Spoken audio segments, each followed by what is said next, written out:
She tricks me, and she's like, "Oh, don't let me, my tummy's sticking out."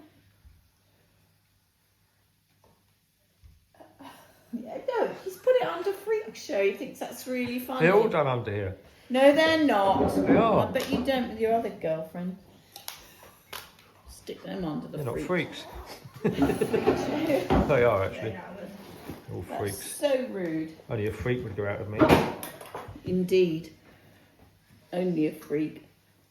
Takes one freak to know one. Right, what are you doing? What are we doing? You want some stories about our marriage? Is that what you would like? Rosie wants them. Rosie wants them. Okay, right, classic. I'm in the office. Must have been the 12th of April. I make a phone call to you at home. 0208 747 0249. Ring, ring. Hello? Happy anniversary! Who's that? Your wife. Oh, see you later. That's it. But it might have been What someone. do you mean? It might have been. Who could it be saying happy anniversary? It might have been someone pretending to be my wife, Why would Or- anybody bother? or who has a fantasy about being my wife. I don't think Chiswick was full of those. This must have been about 1991, I would think. It wasn't a significant anniversary, was it? Well, kind of significant. Everyone, yeah, well, you know, whatever. Anyway, the other day, guess what it was? The other day. It was the 12th April of Fool's Day? April, and we got married in 1986. That's 39 years ago. Bloody hell. I know, bloody hell. Yeah. You didn't phone me on the. I didn't phone you to say that. No, I was actually going to say let's have a non-anniversary drink, but I didn't know what you were up to because you've been so busy interviewing people, so I didn't bother. But Well, I could have happy interviewed anniversary, belated. You Yeah. know, we're having burgers tonight, so here I am. What about the guava story, Mum? No, it was Tara Masalata. Oh no, it was guava. Guava. Yeah, it was guava. you. What, guava face mask. I was heavily pregnant, and I don't know what you did. Oh, I do know what you did. I had bought a tin. Sounds a bit naff now, but we didn't have fresh guavas then. But I bought a tin of guava, and I put them in the fridge, and I was planning on having them with some of that fantastic ice cream from, what's the name of that? Fubits. Fubits. And I went to the fridge, and where there had been 4 whole guavas, there was one and a kind of half, like almost chewed. And I started to quiver with fury. And you came upstairs and into the kitchen, and I'd been at work all day, and I said, sorry, where are the guavas? And you said, well, I ate them. I said, you did what? But they were for dinner. So I took the guava and I squashed it into your face, and you just let it slide down.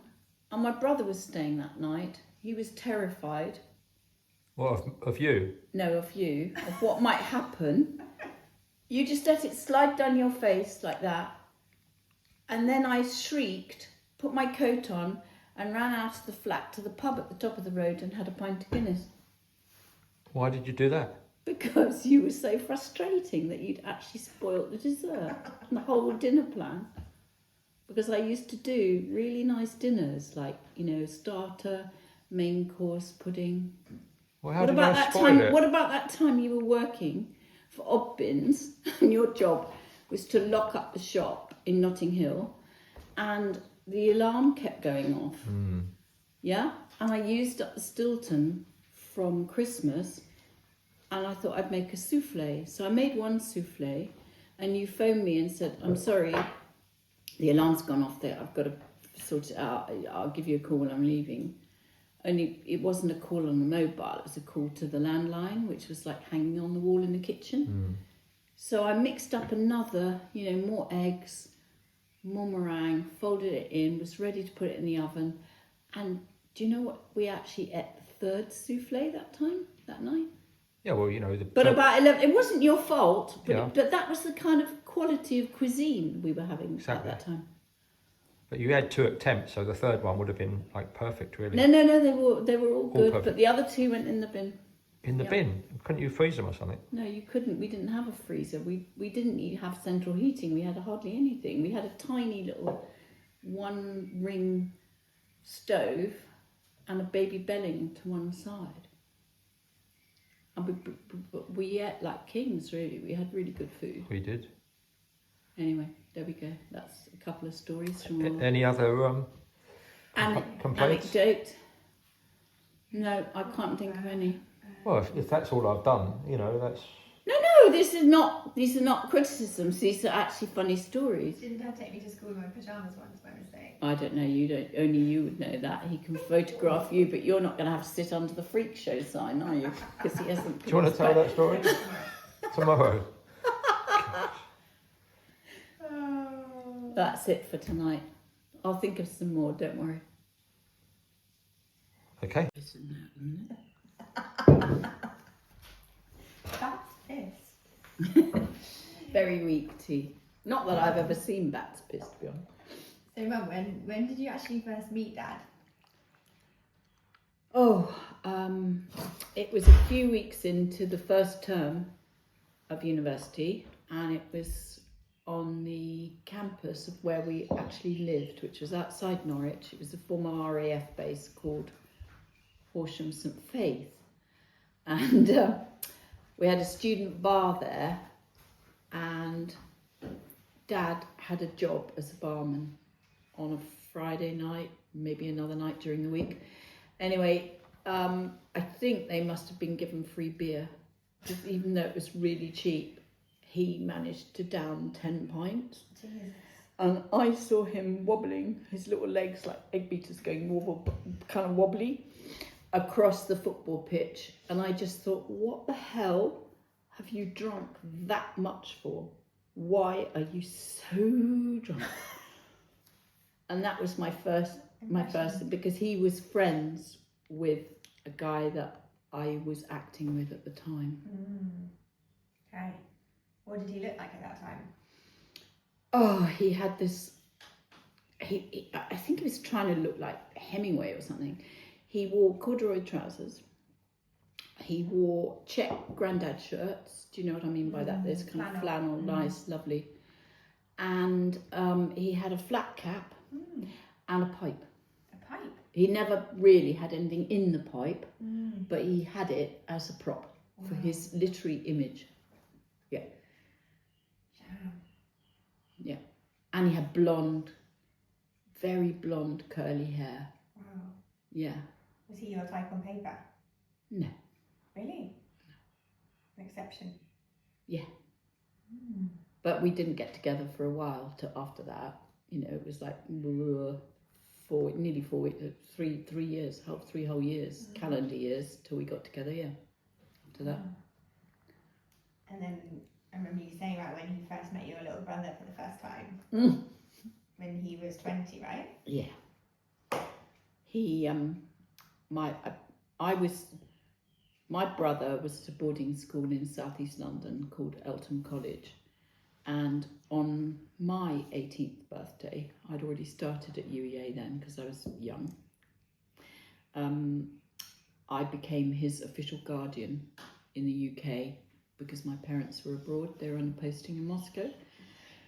So come half term, that first half term, October, Russell came to me, and I didn't really know what to do with him. I had a single bedroom, and my boyfriend at the time was friendly with someone he told me had a Monopoly set, a really old one. He absolutely adored Monopoly, loved playing it, never been beaten, blah, blah, blah. And I thought, oh God, what a weirdo.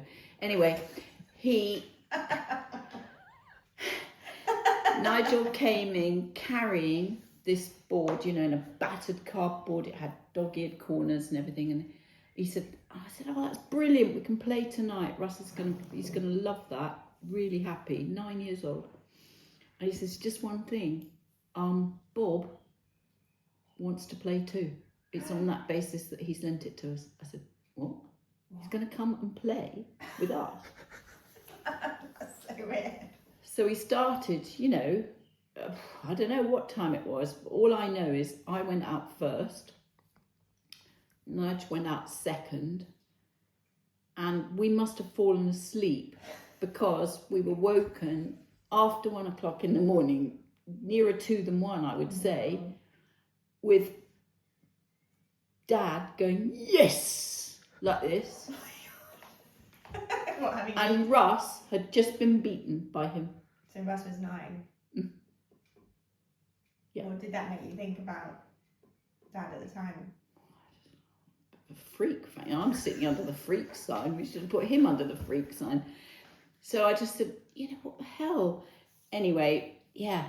So I knew that about him. Okay. Didn't put you off?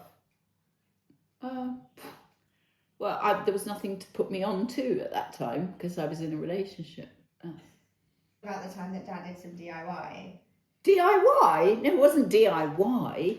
He decided that he'd become an artist. We visited Charleston Farmhouse, which is incredibly inspirational, isn't it? With all beautiful painted frescoes and decorated lamps and the fabrics. And unfortunately, I'm away at work all day. He's working from home.